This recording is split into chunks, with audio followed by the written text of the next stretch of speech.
कल्पना कीजिए, हजारों साल पहले एक स्त्री खड़ी होकर कहती है, मैं ही देवताओं की शक्ति हूँ। यह कोई साधारण वाक्य नहीं था। यह था वैदिक युग की एक ऋषिका वाक अम्भृणी का उद्घोष। ऋग्वेद के दशम मंडल में देवी सूक्त मिलता है। इसे रचा था वाक अम्भृणी ने।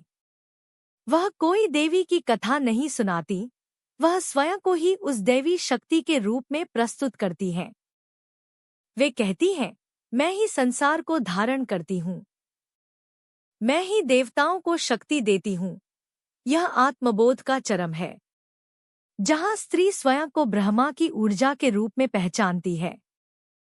देवी सूक्त अद्वैत विचार का प्रारंभिक संकेत देता है। यह बताता है कि आत्मा और ब्रह्मा अलग नहीं, और उस सत्य को एक स्त्री ऋषिका व्यक्त कर रही है।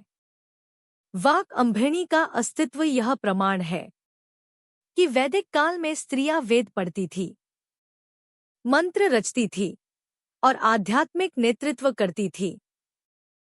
आज जब नारी सशक्तिकरण की बात होती है, तो याद रखिए, हजारों वर्ष पहले ही एक स्त्री ने कहा था, मैं ही शक्ति हूँ।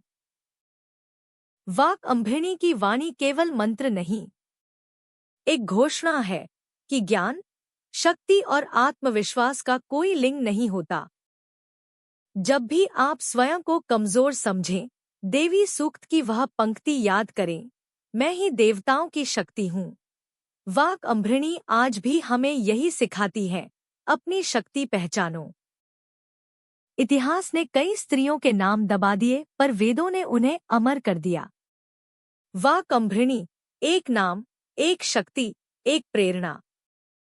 ऐसी और भूली हुई वैदिक ऋषिकाओं की कहानी जानने के लिए हमारे चैनल को सब्सक्राइब करें और इस वीरांगना सीरीज का हिस्सा बनें। अगर आप भी प्राचीन भारत की वीरांगनाओं, वेदों की महान ऋषिकाओं और हमारी सनातन विरासत की ऐसी ही प्रेरणादायक कहानियां जानना चाहते हैं, तो अभी हमारे चैनल को सब्सक्राइब करें और बेल आइकन जरूर दबाएं, ताकि वीरांगना सीरीज का कोई भी एपिसोड आपसे छूट न जाए।